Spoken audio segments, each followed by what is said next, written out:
Welcome dear rockets, कैसे हैं आप सभी। आइए देखते हैं आज what you wish for. Movie की शुरुआत में हम रियान नाम के एक आदमी को देखते हैं और रियान जॉब की तलाश में अपने दोस्त जैक के घर जा रहा होता है। वो प्लेन से उतरने के बाद जैक के ड्राइवर का वेट कर रहा होता है। तभी वहाँ पर जैक का ड्राइवर आ जाता है। ड्राइवर रियान से कहता है कि सर मुझे जैक ने भेजा है। यहाँ कार में बैठकर वो जैक के घर जाने लग जाता है। तभी ड्राइवर रियान से पूछता है कि सर आपको यहाँ में कोई प्रॉब्लम तो नहीं हुई ना। रियान कहता है नहीं, मेरा सफर काफी अच्छे से बीता है। कुछ देर के बाद दोस्तों रियान जैक के घर पहुँच जाता है और वहाँ वो देखता है कि जैक का घर काफी बड़ा है। साथ ही साथ जैक ने अपने घर को बहुत अच्छे से सजा के भी रखा हुआ है। जिसके बाद रियान घर में आकर खुद के लिए खाना बनाता है। और दोस्तों मैं आपको बता देना चाहता हूँ कि रियान एक प्रोफेशनल शेफ था। खाना खाने के बाद रियान एक जगह बैठकर जैक का इंतजार करने लगता है। अब शाम के समय होता यह है कि जैक अपने घर आता है और वहाँ जैक रियान को देखकर बहुत खुश हो जाता है। फिर जैक और रियान एक दूसरे से आराम से गले मिलते हैं क्योंकि बहुत टाइम के बाद दोनों दोस्त मिल रहे थे। दोनों मिलकर यहाँ आपस में काफी सारी बातें भी करते हैं।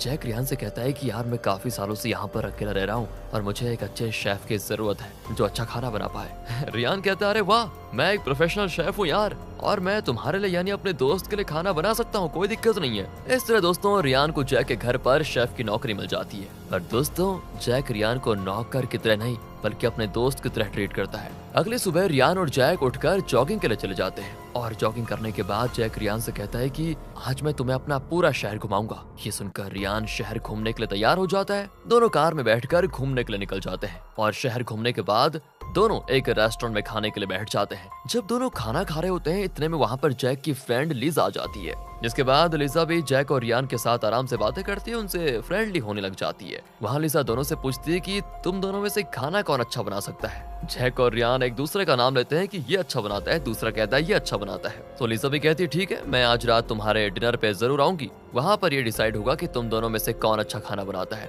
रात के समय दोस्तों लिजा जैक के घर पर आ जाती है और तभी जैक और रियान लिजा के लिए खाना बनाते हैं। और जब लिजा दोनों का खाना टेस्ट करती है तो लिजा को रियान का खाना ज्यादा पसंद आता है। जिसके बाद तीनों मिलकर काफी एंजॉय करने लगते हैं, साथ ही साथ तीनों ड्रिंक भी करते हैं। अब कुछ देर के बाद आपस में बातें करने के बाद लिजा अपने घर चले जाती है और ये दोनों भी अपने बेडरूम में सोने के लिए चले जाते हैं। अगली सुबह की बात है, रियान की आंख खुलती है तो देखता है कि उसके फोन पर एक किडनैपर का मैसेज आया हुआ है। किडनैपर ने मैसेज किया था कि अगर तुमने पैसे नहीं दिए तो मैं उसे मार डालूंगा। दोस्तों अब आप सोच रहे होंगे कि आखिर किडनैपर किसे मारने की बात कर रहा है, तो इसका जवाब आपको मूवी में आगे पता चल जाएगा, बस वेट कीजिएगा। फिर जैक भी अच्छे से तैयार होकर अपने काम पे चला जाता है। अभी जैक के आने के बाद रियान जैक का लैपटॉप खोलता है और देखता है कि जैक के अकाउंट में काफी सारे पैसे हैं और रियान को भी किडनैपर को पैसे देने थे। तो शाम के समय की बात है, जैक खाना लेकर घर आता है। जिसके बाद रियान और जैक आराम से दोनों खाना खाते हैं, थोड़ी वो बातें भी करते हैं। इसके बाद तब इन्हीं बातों में जैक रियान से कह देता है कि अच्छा हुआ तुम यहाँ पर आ गए, वरना मुझे जिंदगी भर अकेला रहना पड़ता।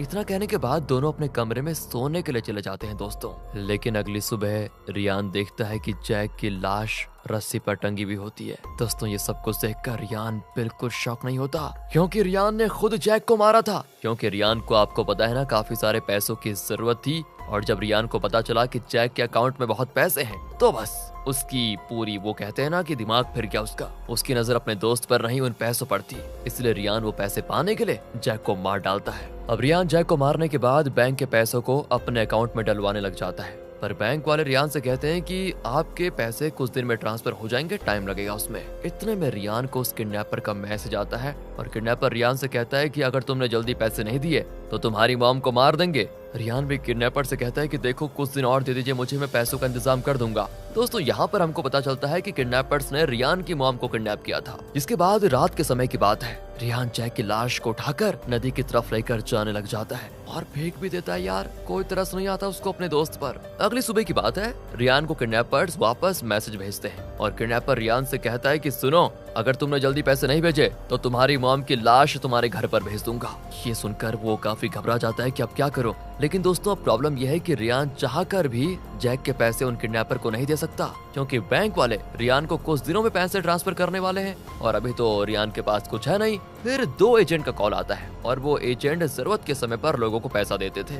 तो इसके बाद वो एजेंट रियान के घर पर आते हैं। उन दोनों एजेंट का नाम रोज और मैक होता है। मैक और रोज उससे कहते हैं कि सुनो, हम तुम्हें पैसे देने के लिए तैयार हैं, पर जब तक तुम हमारे पैसे लौटा नहीं देते तब तक तुम्हें हमारी बात माननी पड़ेगी और जैसा हम कहेंगे तुम्हें वैसा ही करना पड़ेगा। रियान को दोस्तों लोगों की बात यहाँ पर माननी पड़ जाती है। तब मैक रियान को उसके मुंह मांगे पैसे दे देता है और रियान भी वो सारे पैसे किडनैपर्स को भेज देता है। तो अब रियान की बारी है। तो अब रियान मैक और रोज से पूछता है कि आखिर मुझे तुम्हारे लिए क्या काम करना है। तो वो दोनों उसको अपने साथ एक जगह पर लेकर जाते हैं। वहाँ मैक रियान से कहता है कि मुझे पता है तुम एक शेफ हो और तुम्हें बहुत सारी डिशेस बनानी आती है, लेकिन अब से तुम हमारे लिए इंसान का डिश बनाओगे। दोस्तों इनका मतलब साफ था कि रियान को इंसान के चमड़े का खाना बनाना था। रियान ये सुनकर काफी शॉक हो जाता है और वो मैक से पूछता है लेकिन तुम्हें इंसान का डिश क्यों चाहिए। मैक कहता है कि क्यों चाहिए, अरे इंसान का डिश सभी लोगों को बहुत पसंद आता है। साथ ही साथ दोस्तों उसे इस काम के लिए काफी ज्यादा पैसे भी मिलते हैं। तो अब यहाँ पर वैसे कुछ डिसाइड तो नहीं होता, ये सभी घर वापस आ जाते हैं। रात के समय रियान सोच लेता है कि क्या करूं यार, मैं यहाँ से दूर चला जाऊं क्या, क्योंकि मुझे उनकी जॉब नहीं करनी। एंड दोस्तों वो सोचता है कि मुझे जॉब नहीं करनी, तो अपना बैग पैक करके वहाँ से भागने लग जाता है। तभी वहाँ पर रोज आ जाती है। रोज उससे पूछती है अच्छा कहाँ जा रहे हो तुम। तब रियान रोज से झूठ कहता है कि मैं कहीं नहीं, बस घूमने जा रहा था बाहर। और जब इनकी बात खत्म होती है तो रियान अपने कमरे में सोने के लिए चला जाता है। अगली सुबह की बात है। मैक रियान से कहता है कि जल्दी चलो, हमें एक इंसान को मारने जाना है। रियान भी तैयार होकर मैक के साथ इंसान को मारने चला जाता है। अब दोस्तों मैक की नजर हेनरी नाम के एक लड़के पर होती है और मैक काफी समय से हेनरी को मारने के बारे में ही सोच रहा था। वो हेनरी के पास जाकर कहता है कि मेरी गाड़ी एकदम से रुक गई है, क्या तुम मेरी गाड़ी को थोड़ा ठीक कर सकते हो। हेनरी मैक की मदद करने के लिए तैयार हो जाते हैं। दोस्तों फिर जब हेनरी मैक की गाड़ी को ठीक कर रहा होता है ना, तभी मैक हेनरी को गोली मार देता है और गोली लगने की वजह से वो ऑन द स्पॉट मर जाता है। जिसके बाद मैक हेनरी की लाश को अपने कार में रखवाकर वहाँ से जा रहा होता है कि इतने में वहाँ पर एक टोनी नाम का पुलिस ऑफिसर आ जाता है। टोनी को यहाँ पर मैक पर शक हो जाता है। वो मैक से कहता है कि तुम यहाँ पर क्या कर रहे हो। मैक भी कहता है बस मैं यूं ही घूमने आया था। दोस्तों पुलिस ऑफिसर को पता नहीं उसकी बातों पर यकीन क्यों हो जाता है और वो चला जाता है वहाँ से। इसके बाद मैक और रियान हेनरी की लाश को अपने साथ घर लेकर आते हैं। मैक और रियान हेनरी की लाश को एक सीक्रेट बॉक्स में रख देते हैं और तब मैक रियान से कहता है कि सुनो, आज रात घर पर काफी बड़े लोग आने वाले हैं, इसलिए तुम्हें उनके लिए अच्छी सी डिश बनानी पड़ेगी। दूसरी तरफ दोस्तों रोज घर की सारी तैयारियां करने लगती है और तभी हम रियान को देखते हैं।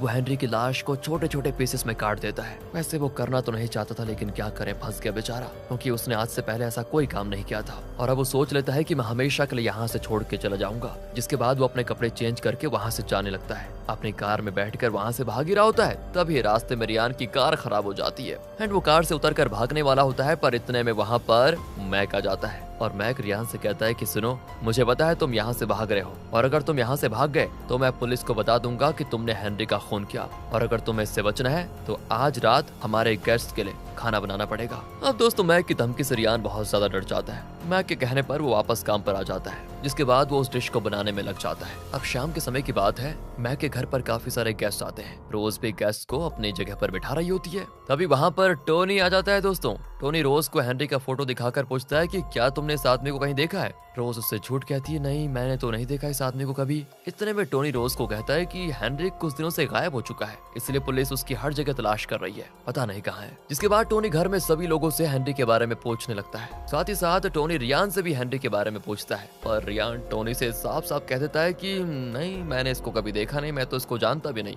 दोस्तों असलियत में तो आपको पता ही है ना, रियान और मैक ने हेनरी को मारा था। तो अब रियान टोनी से कहता है कि मैंने आपके लिए एक सूप बनाया है, क्या आप वो सूप पीना चाहेंगे। वो भी तैयार हो जाता है दोस्तों पीने के लिए। दोस्तों रियान यहाँ पर जानबूझकर टोनी को सूप पीने के लिए कहता है, क्योंकि सही मौका आने पर रियान टोनी को सारी सच्चाई बताना चाहता है। टोनी सूप को पीने लग जाता है, पर उसे इस बात की जरा भी खबर नहीं होती कि ये सूप इंसान की लाश से बना हुआ है। जिसके बाद रोज रियान को अपने साथ एक रूम में लेकर जाती है और वहाँ रोज उससे कहती है कि टोनी को हमारे काम के बारे में जरा भी भनक नहीं होनी चाहिए, समझे। रियान भी कह देता है कि तुम टेंशन मत लो, मैं पुलिस को कुछ नहीं बताऊंगा। अब सूप पीने के बाद टोनी वहाँ से जाने लगता है, पर तभी टोनी सोचता है कि नहीं, मुझे एक बार घर में आए सभी गेस्ट से उस हेनरी के बारे में पूछना चाहिए। टोनी दोस्तों सभी मेहमानों से हेनरी के बारे में पूछता है, लेकिन कोई भी नहीं जानता हेनरी के बारे में। जिसके बाद एक गेस्ट टोनी से कहती है, क्या सर आप हमारे साथ डिनर करना पसंद करेंगे। टोनी उस गेस्ट की बात मानकर डिनर के लिए बैठ जाता है। जिसके बाद रोज सारे गेस्ट को काफी अच्छे से हैंडल कर रही होती है और तभी उनके घर पर लीजा जाती है। लीजा रोज से जैक के बारे में पूछती है।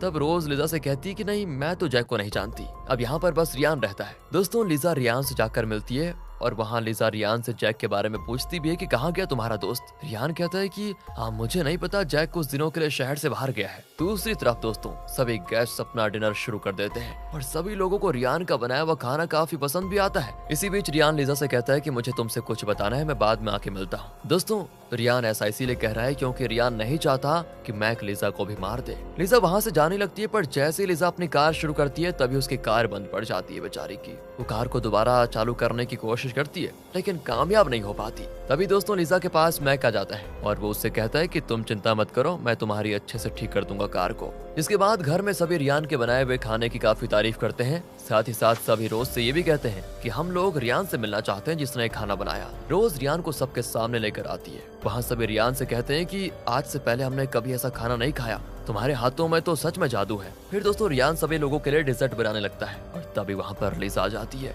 वो कहता है उससे, अरे तुम अभी तक गई नहीं क्या? लिजा कहती है एक्चुअली मेरी कार बंद पड़ गई तो मैक मेरी कार को ठीक कर रहा है। रियान दोस्तों सभी को डिजर्ट देता है और साथ ही साथ रियान चोरी चुपके टोनी को एक लेटर भी देता है और उस लेटर में रियान ने टोनी को वॉशरूम में बुलाया होता है। और जब टोनी वॉशरूम में रियान से मिलने जाता है तो रियान टोनी को सारी सच्चाई बता देता है कि आपने जो डिश खाई है वो डिश हेनरी की लाश से बनाई गई है और हेनरी को मारने वाला कोई और नहीं बल्कि रोज और मैक है। ये सब सुनकर टोनी तो एकदम सुन्न हो जाता है, साथ ही साथ उसे वॉमिट भी होती है। दोस्तों अब वो सोच लेता है कि मैं मैक और रोज को रंगे हाथ पकड़ूंगा। तभी टोनी मैक से कहता है कि मैं अपने घर जा रहा हूँ, पर असलियत में टोनी दोस्तों घर जाने के बदले मैक के ऊपर नजर रखने लग जाता है। और अब रियान टोनी को उस सीक्रेट रूम में लेकर जाता है और वहाँ टोनी को लिजा की लाश पड़ी हुई मिलती है। इससे हमें पता चल जाता है कि मैक ने लिजा का भी खून कर लिया है। ये सब कुछ देखकर टोनी काफी ज्यादा दुखी हो जाता है कि अब क्या करे। टोनी रियान से कहता है कि तुम बाहर नजर रखो, कोई अंदर ना जाए, मैं तब तक पुलिस को कॉल करता हूँ। पर जब तक टोनी पुलिस को कॉल करके सारी बात बताता उससे पहले मैक वहाँ पर आ जाता है और मैक टोनी को हमेशा के लिए मार डालता है। दोस्तों इसके बाद मैक टोनी की लाश को छुपा कर रख देता है, पर मैक को इस बात की बिल्कुल खबर नहीं होती कि टोनी को सारी बात रियान ने बताई थी और इसलिए मैक रियान को कुछ नहीं करता। दोस्तों अब रियान टोनी की लाश को देखकर अंदर से बहुत दुखी भी था कि बेचारा ये भी मर गया। रियान सोच लेता है कि बस अगली सुबह तो मुझे यहाँ से जाना ही होगा कैसे भी करके। अगली सुबह की बात है दोस्तों, रियान रोज और मैक से कहता है कि तुमने जैसा कहा मैंने वो सारी चीजें बना दी, अब मैं जा सकता हूँ ना यहाँ से। रोज और मैक रियान को रोकते नहीं दोस्तों, जिसके बाद रियान अपना सामान बंद करके वहाँ से चला जाता है। अब वो रास्ते में कार रोकता है और एक रेस्टोरेंट में खाना खा रहा होता है। इतने में वहाँ पर एक सैम नाम का आदमी आता है। सैम रियान से कहता है कि अरे इतने नाराज क्यों हो? रियान सैम से कहता है कि मेरे पास कोई जॉब नहीं है इसीलिए मैं अपने घर वापस जा रहा हूँ। एंड सैम मुझसे कहता है कि भाई टेंशन मत लो, तुम मेरे साथ चलो, मैं तुम्हें अच्छी जॉब दूंगा। दोनों दोस्तों यहाँ पर काफी अच्छे दोस्त बन जाते हैं। बस अब यहीं पे मूवी खत्म कर दी क्या इन्होंने? दोस्तों पता नहीं आप मतलब आप बताइए यार इस मूवी में था क्या? यार क्यों बनाते हैं लोग ऐसी मूवी को? मतलब ना किसी का सर ना पैर, मतलब मूवी का ना सर ना पैर, मतलब कुछ भी बना दी। खैर मूवी बन गई थी तो हमने सोचा एक्सप्लेन तो करना ही चाहिए। बाकी आप लोग क्या कहना चाहते हैं कमेंट से बताइएगा। मुझे पता है कई लोग कहेंगे कि क्या वाहियात मूवी थी ये, बट कहना चाहिए उनको। बाकी मिलते हैं आपसे अगली वीडियो में, ध्यान रखेगा अपना and finally thanks for watching.